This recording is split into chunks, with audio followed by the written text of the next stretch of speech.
Excited about today's well, it's not 5 minute.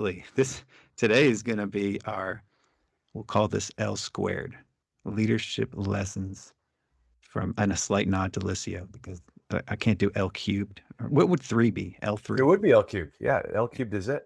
We can L go L cubed cubed. leadership lessons from Licio. That sounds kind of cool.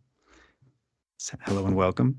We are all the Sons of CPAs. Join us with this week's L cubed. I can't do L cubed. I can't write that. I'm gonna have to do L squared with your hosts, Chris Farrell and Scott Scarano, another sub-host.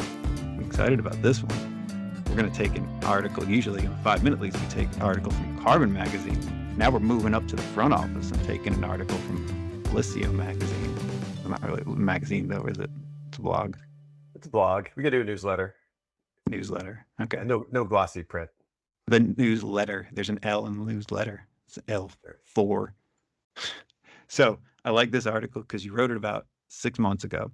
Leadership lessons, and I'll put a link in the show notes. Leadership lessons to take care of others. We must first take care of ourselves. So first, take a step back, and your mindset in this article is mostly talking about life in this arrival of COVID in this new world where work and home are becoming inseparable. I think I feel that too. Family and work, we're in direct competition for attention. Oof, I'm feeling that now too. We went fully remote. We had an office before COVID. Now we're fully remote. You guys ever have an office? Yeah, we had two offices. We had two offices, one in California, one in Indiana. We let them both go. Fortunately, our leases ran out just a couple months after COVID really started to hit, and we went fully remote. Are you looking back at all? We're gonna get an office again. I think we have a great place for people to gather, but it's gonna be really different. We're gonna give everybody a choice as to whether or not they want to go to the office, and if they do, for how long. But when you have a lot of people who are younger, the social aspects, the team aspects, the fact that we can get together in a joint space is really powerful. So we like that. Certainly nothing mandatory. I think people do need that choice. First, you do need a space. Sometimes you need to get away from kids. Like, I don't know if my kids were out of school yesterday for a teacher work day. I forgot about teacher work days. I know they exist, but just a random Tuesday, no school, everybody's home. I can't get anything done.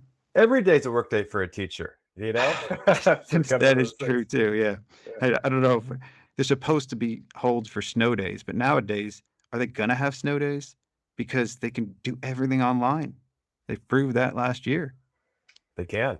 I think, if you have kids, you want to be home to be with them. Yeah. If you have kids, you want to go to work so you can get some work done too. And what's the right balance? I don't know. Who are we to say as quote employers what's right for people? I think the whole point is that work is such a big part of life that work has to fit in life in a way that makes sense for everybody. That's the only way you're going to get the best work out of people. You can't jam work in front of people saying, hey, do it this way, then just expect to get their best. It's just not going to happen. At least not with knowledge workers. Maybe you're making widgets, you're stamping those out all day, sure.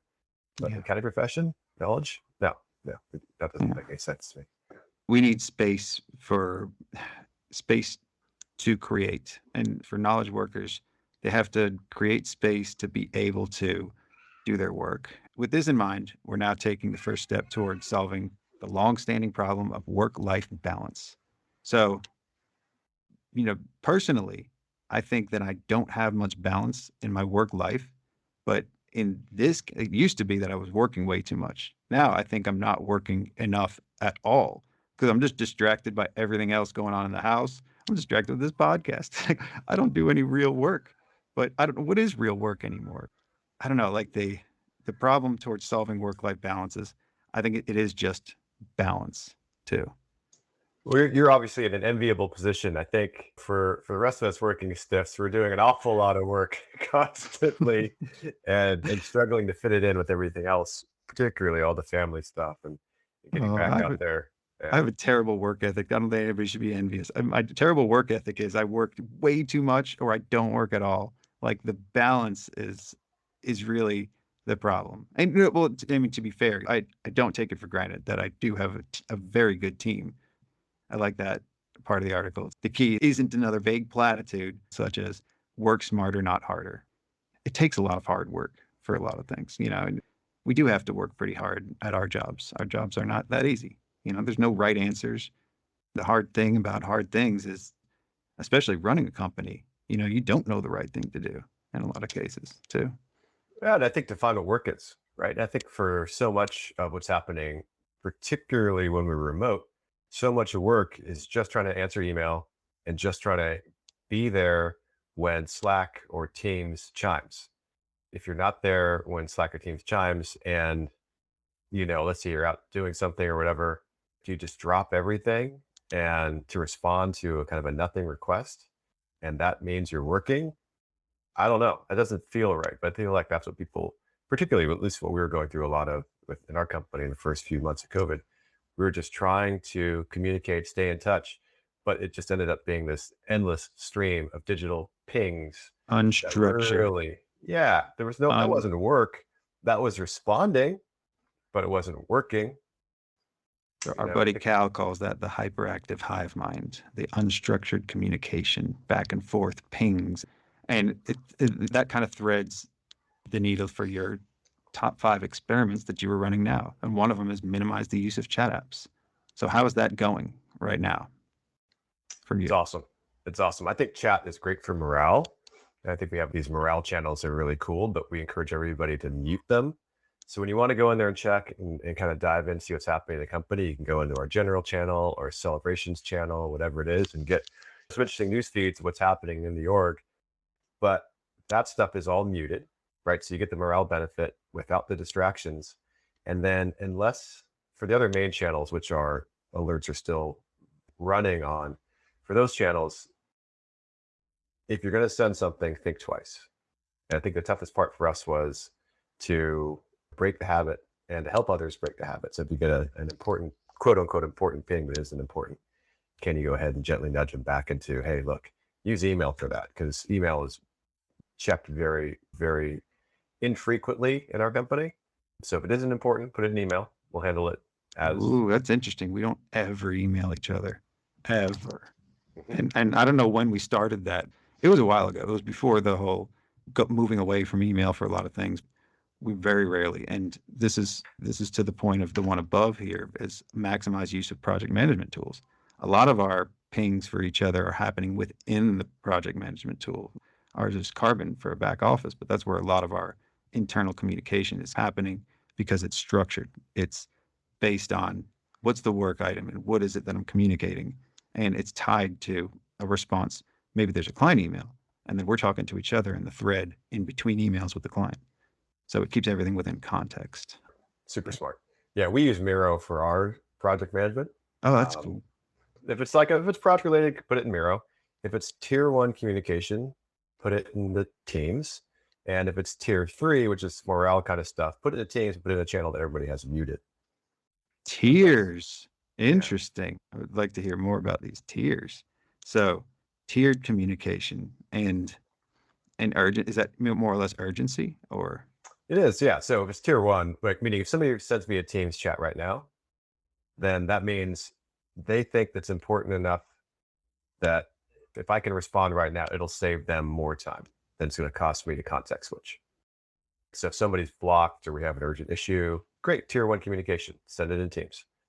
If it's something, let's say if there's a discount on something from, a vendor and we get a chance to realize that discount before the end of the month, send that on email because it's probably a forward, whatever. I will check it at some point this week. Fine. And then if it's, hey, look, here's the latest updates from the wins we had today, that goes into a tier 3 bucket that is totally unalerted, no response required. Tiers for peers. I like it. Your tiers for your work peers chatting. Yeah, that's the chat apps. Like I tried to draw a hard line on using Slack and the pings back and forth, but really it was just one person that was using it way too much. And once I started seeing the trends there and monitor, and everybody was very mindful of that one person, now I see that they're only using it intentionally. They're not. No, I think it comes from the top for a lot of organizations. If the owner is, using these apps frequently, then everybody's going to. So it's always a top down, lead by example. But then it's clients too. Clients tend to be less or more disruptive when they need something. And the certain persona or the client type is going to, we need to drop everything for them. They're going to send a ton of emails or call or whatever it is to finally get a hold of us. But then when we need them, poof. So I think that's within organizations too. You're going to have that with a lot of owners or management. Totally agree. I'm sure you have clients that way too. I'm sure there's some firm owners that are anxiously reaching out to you guys because something went wrong on the platform or whatever it is. Yeah. And I think, the great part about it is it allows us, it heightens our focus, right? The more people call in, the more we realize it's just product feedback, really. And it's, I think in the accounting firms, it's service feedback, right? Are we timely? Our service is our product. Exactly. Yeah. So it's I just view it as a feedback opportunity. If people are constantly calling us, we record every call. We do deep dives into how long it takes us to respond by issue type. And that allows us to go in there and either figure out what the problem is and build a long-term solution so we don't get those calls anymore. Or if we do, there's a lot shorter.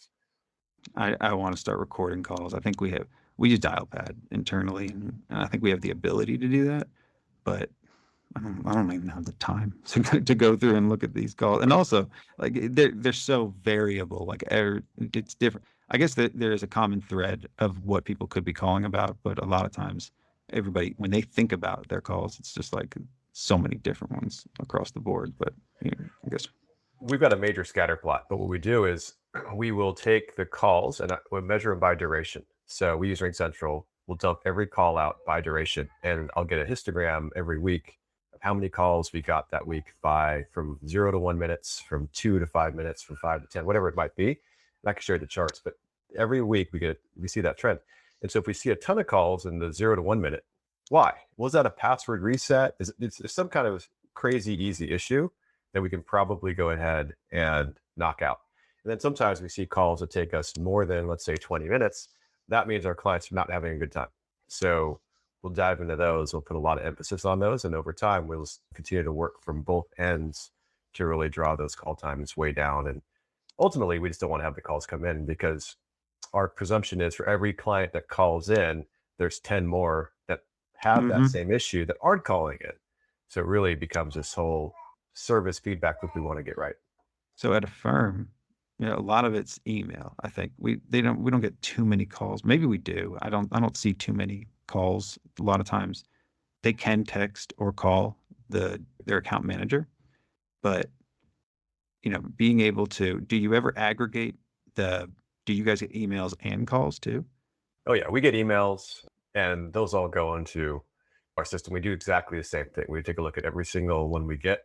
How long does it take us to respond to them by issue type?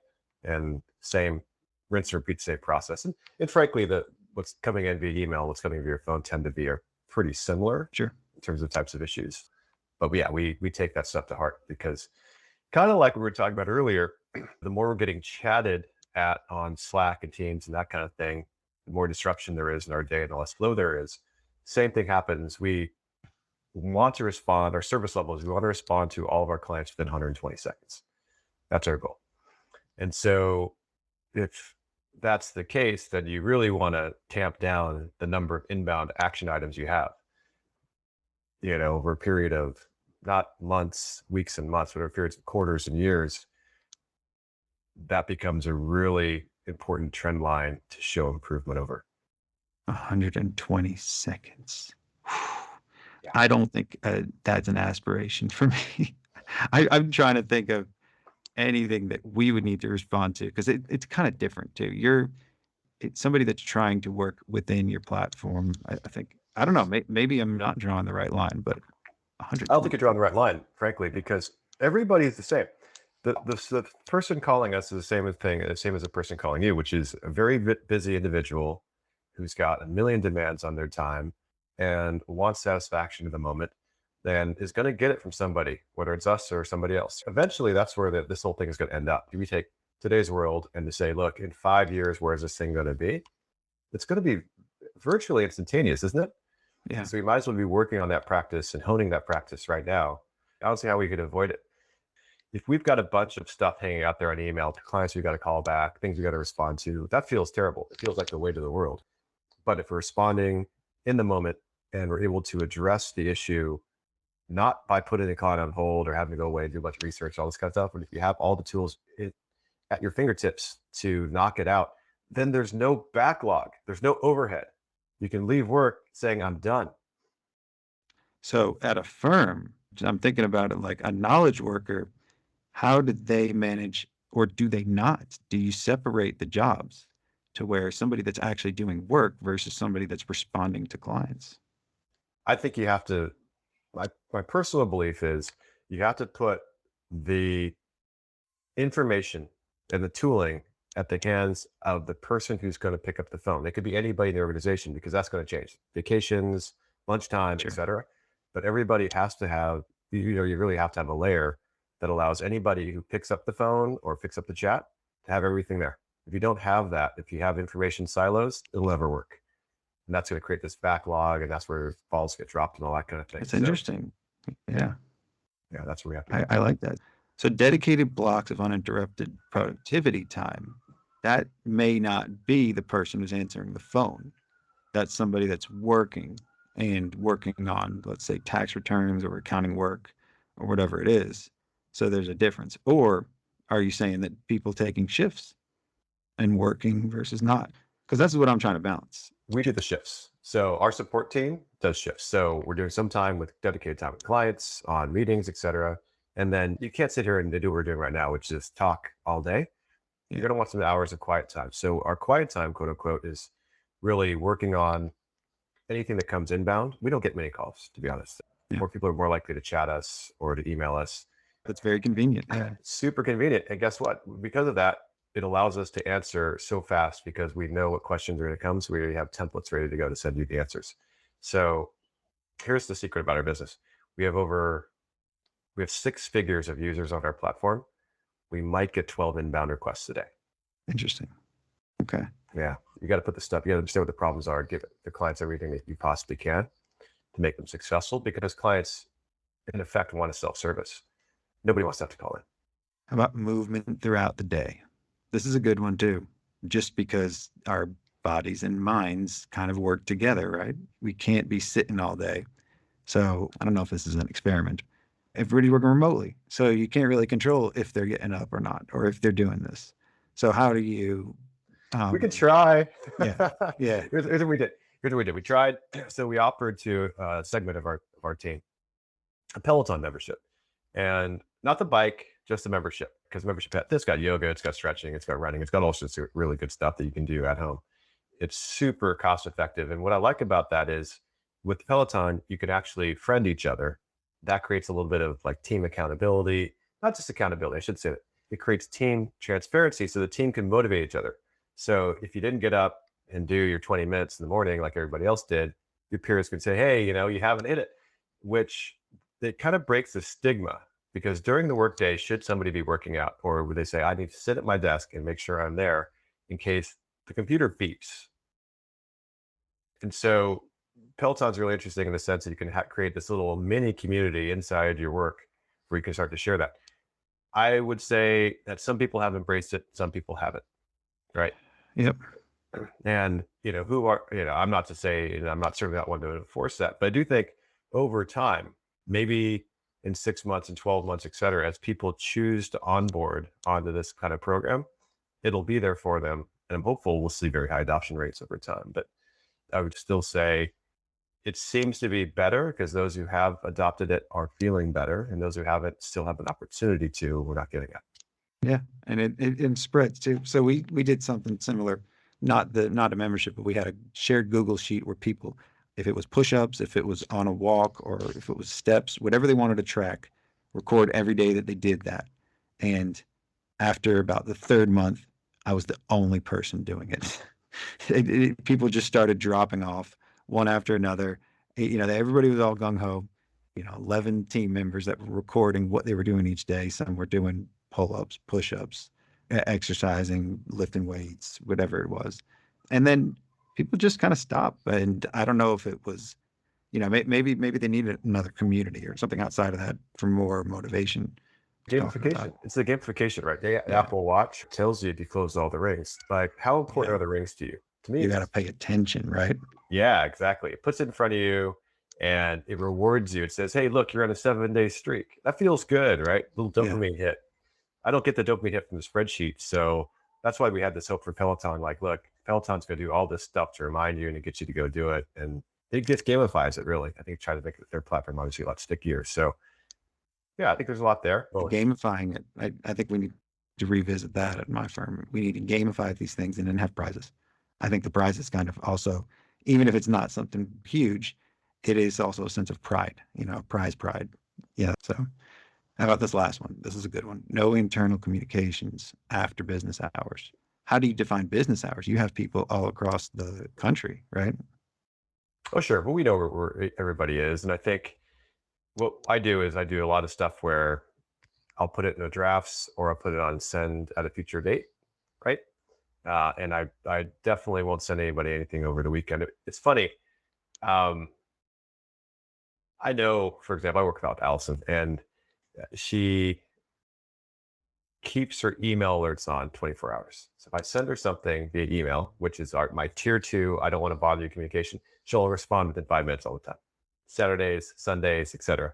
I told her, I said, look, just turn off your email notifications. Just shouldn't even be on the weekend, right? Because you got to get rest time. You got to get some downtime. She refuses to do it. So she's defeating me. It's so hard. So I'm speaking of notifications. So it's been a while since I've turned mine off, and now I don't need it as much as when it was on. When it was on and then I turned off, it was very hard for me to balance the two. But now it's changed my entire mindset of my phone. I don't feel the need for my phone as much as I used to now that I have I don't even have notifications for calls, texts, anything. And I don't know which ones I should turn back on if I should, because it feels good to not need that. And then, it's hard to keep up with certain things too. If you let it go, you don't have anything notifying you that there's something there until you intentionally go there, whatever there is. I don't have notifications on my watch either. So I feel like I'm living in the old days where I actually have to intentionally pick things up. And I think it was very hard, at least I wanted to at first, to turn everything off. But the times that I didn't want to, I can definitely empathize with Allison, because I don't think I would have ever turned anything off when I was always on 24/7, like not 24/7, but when I was always on, I wasn't getting a lot of sleep. I wasn't, and I was always being reactive to everything. I feel like now everything more or less is a choice, and you're not being controlled by those. Yeah, I like that a lot. I think from my perspective, doing that for everything, turning everything off is not going to be ideal, just because something might happen to the organization. Could be a server issue, something like that. I've got to be available. So I just said, look, Slack or Teams, whatever, I'm on both. If you really, really need me, use that. But that's like break glass, right? You need me, find me there. Tier 1 or tier 3? Tier 1. The most, okay, tier 1. That's total tier 1. But if you email, like, what percentage of email is anybody getting that is worth getting a notification for? What percentage? It's super, super low. So let's say it's 10%. It means 90% of those alerts, those context switches, are totally irrelevant, which is why when I look at Allison, I'm like, look, if you're doing this for me, don't do it for me, right? Because I know you're going to get bleeps and bloops from all this other stuff, spam, phishing, everything's going to disrupt you. So just turn that stuff off. If I really, really need you, I will call you, or I'll use tier 1 on our Teams channel. Yeah. I think I might have to turn some of my alerts back on. That's the conclusion I'm getting to. And I don't know which ones are going to come on first, but right now I'm enjoying them being off still. Maybe this is my 2021, this is my experiment. I experimented with it. I don't think I had them off in 2020. I think I finally did that this year, like February, March. And then I just noticed it the other day. It was like, okay, I have an entirely different mindset toward my phone and toward everything else around me because they've been off. So for anybody that feels trapped by their notifications, try that. I think you're living proof that 8 or 9 months down the road, it hasn't cost you. right? So maybe you're onto something. Maybe it hasn't cost me anything because there's never an emergency. Like we don't have a server. Like, I know you brought up server as that thing. Like any emergency, it's not my responsibility to fix it. At least it wouldn't be within 120 seconds for me. So I don't even definitely like, if I were to turn my notifications back on, that 120-second thing could be relevant, but I think I've removed myself from even thinking that that's a thing. Like maybe a day is reasonable for at least for our communications. And it's managing expectations too. If your expectation for you, for your team, for your clients is 120 seconds and you start missing that, then they're going to know something's up. Yep. I think it's interesting too. Go back to the Cal Newport thing, right? So if everybody knows you're not going to be immediately available, they're going to try to solve it on their own before they Yeah. even bother you. Oh, It's really powerful they statement. very much don't want to get me involved in stuff anymore. And I can appreciate that because it used to be where I felt like I had to be involved in a lot of things, all the things. Yeah. I felt like I needed to be there. Like as much as I want to delegate this and it's not my responsibility, you need my help. I need to help. I need to come in and save the day. But very rarely do I need to do that anymore. That's a mindset shift too. And I can appreciate it. But now I have to figure out where I am needed. I don't know where I'm needed at the firm. That's an exciting challenge that I'm up for. Where am I needed? I realize that now. So this is Sounds cool. like the pinnacle to me. You're at the pinnacle. I hope so. I think I'm still climbing a little bit, but we'll get there. So as we go through these, does it feel like this experiment for you? Is it not, is it an experiment anymore, or is it just a lifestyle and a way of doing business? It's becoming a way. I think it's hard to go back. I think it's kind of like if you turned off all your alerts and then you put them all back on, it would be total chaos, right? You've gone from chaos to peace. I think we're on that same kind of a trend, which is, what's the point? What's the point of doing work? It's to get important things done, right? To accomplish important objectives, that kind of thing. And how are we going to do that? Well, we're going to do that by bringing our best selves to work, by applying ourselves in uninterrupted fashion to really accomplish things quickly and with great results. And it's not to sit there and bug each other with all the alerts and everything. So that stuff's really working out. And some of the other tests that we've been running for movement have been great for some. So I'd say that's a net positive. There's no net negative to it. And we've been working on the whole sleep thing. So we got Aura rings for a bunch of people. That's working out really well. I think people are paying attention, and I just check in with them, like, how's it working? Has it changed any behaviors, et cetera? Like, yeah, I'm realizing if I do X, like, stay up super late or, have too much to drink or whatever it might be, the ring just tells you, hey, look, and it's like the gamification thing. You want to get a better score. So it's kind of like it's gamifying people into better habits, and they're realizing how much better they feel when they have good habits. So all these things start to compound. It makes you think twice more before maybe staying up and watching another episode of that show or having another drink or anything. Like it's just I got 90s 3 nights in a row on my Aura. That's pretty intense for me. Enviable. It's enviable. Yeah. And you want to keep it going. Like it's gamified. You've measured it. You know what you're doing right. You know when you're going to bed. It's so cool. But like you say, like some people, if they drink, they can't sleep. Some people can drink until sleep like a baby. It's all has to do with the person. But we do know that once a person learns what makes them feel great constantly, they're more likely to do it over and over. Yeah. This is really good. I'm gonna put so for any listener that enjoyed this, we got Chris featured in our next episode coming up. And if you are listening, if you could leave us a review and subscribe, that would be great. I don't even know when I'm going to release this, but I'll probably release it today or some point. I'm starting to get better about the editing process. Thanks, Chris. Awesome. Thanks, Scott. Good to see you.